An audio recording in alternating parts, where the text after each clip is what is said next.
This is what discrimination is all about. It's the reduction of a person on one aspect, disregarding the whole rest of the person. Who of the other ones have children and love their children?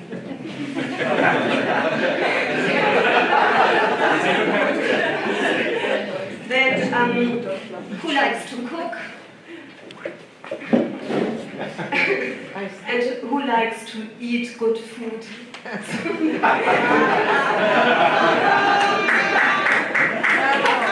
To give the other one kind of devilish aspects, you say, they are all criminals, they are all rapists, they don't care enough for their children, the family relations are bad, and you start saying things like that to somehow to dehumanize them.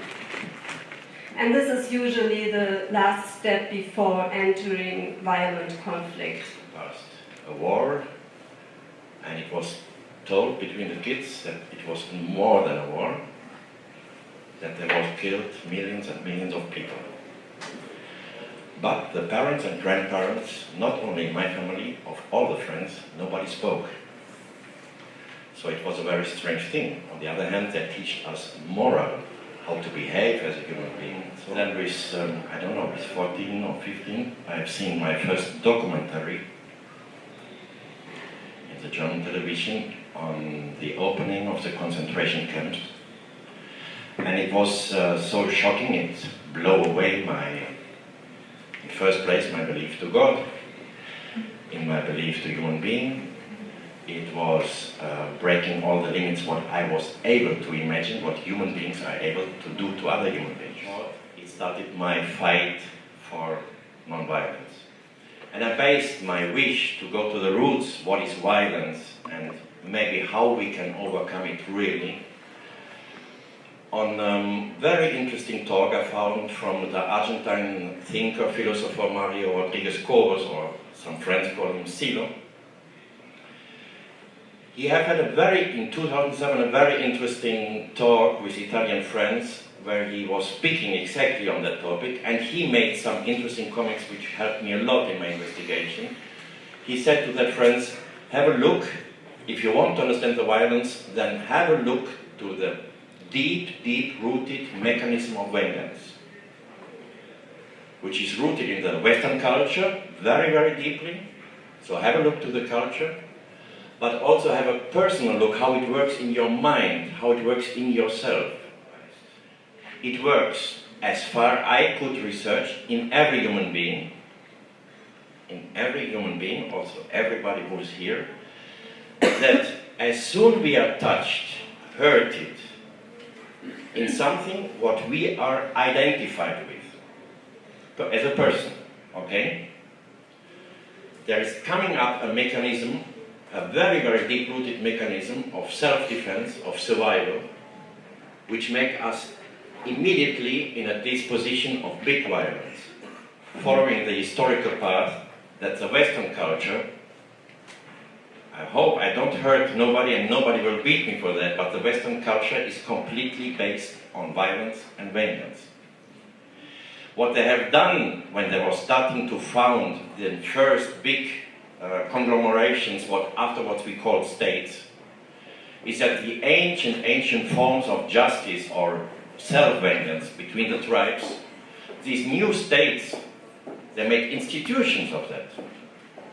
They call it justice. They call it, however, we have a big institution which is called justice.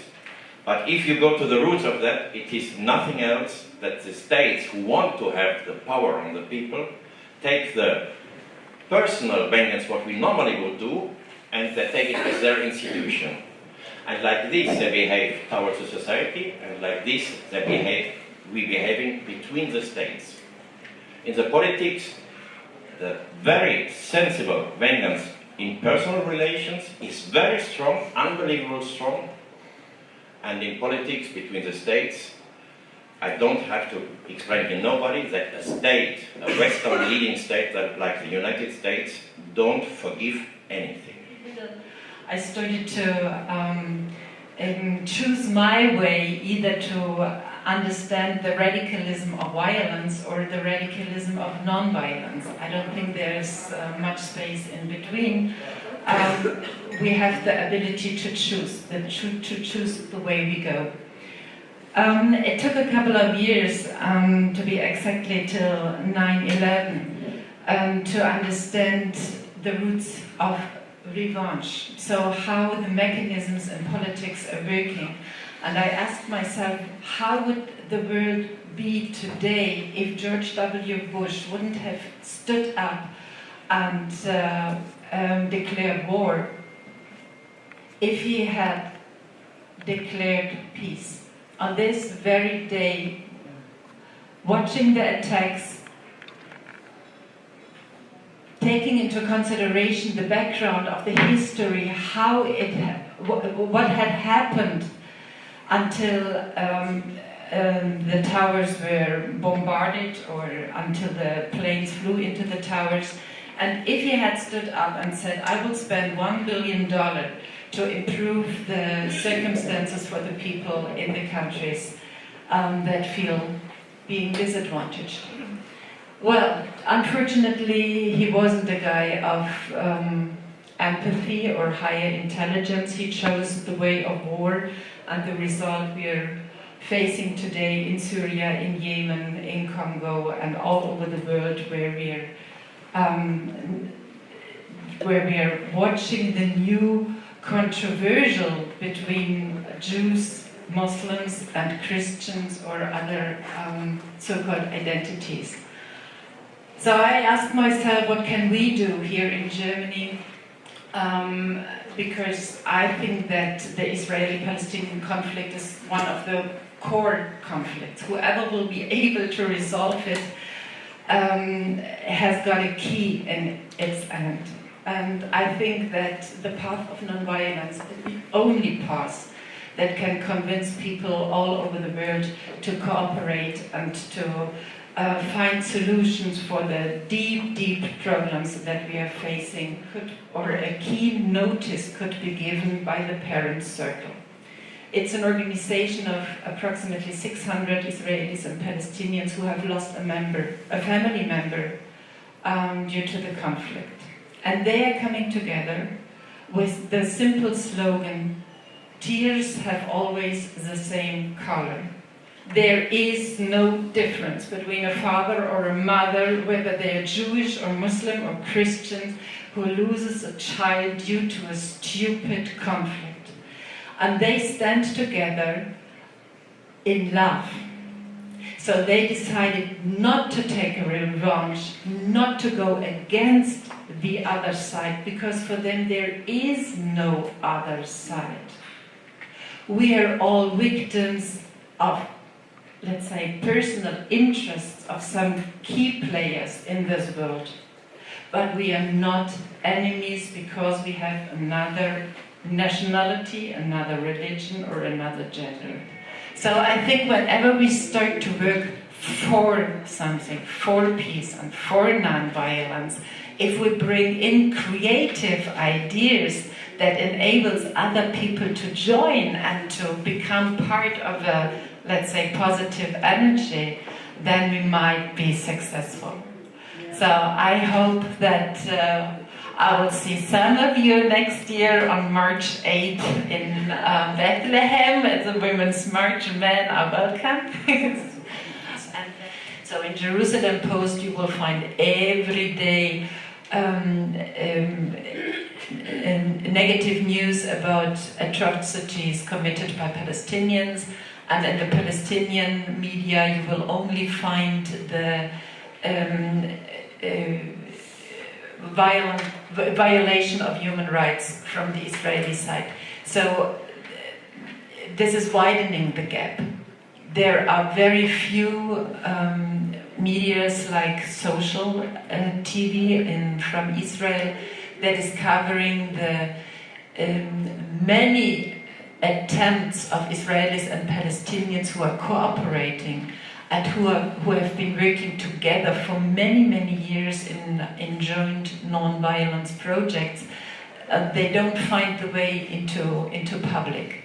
So when we invited women from Israel and Palestine, they didn't even know about other organizations in their own country because they hadn't heard about it. They heard only about the negative parts of the other side. So this is what has to be changed, and where media has a big responsibility to focus more on the inspiring and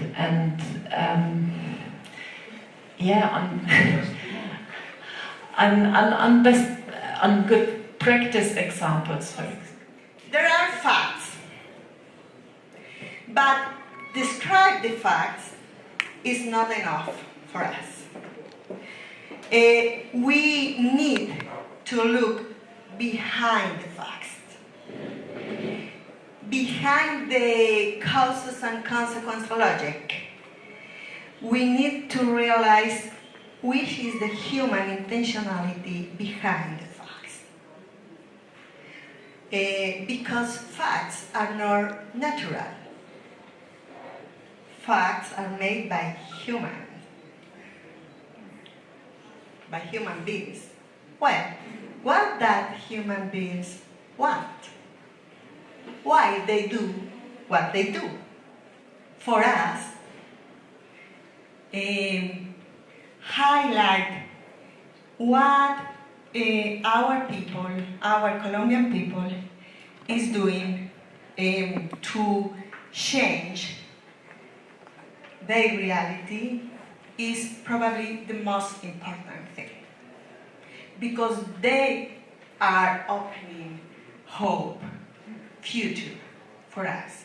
And for us, it's so important that all of us and people understand that it's not a question about you or me, or who is the president, or who is in the government. No.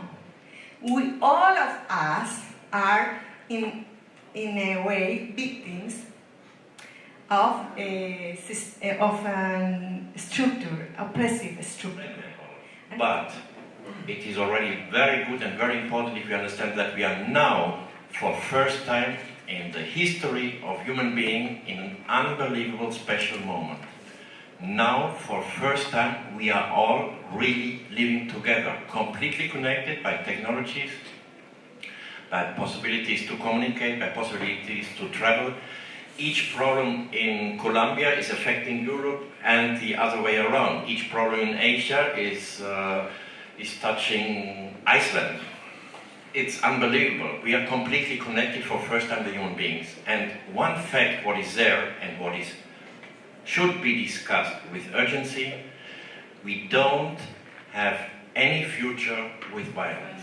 How are journalists supposed to act when the mainstream media is, like you said, it's really oppressed.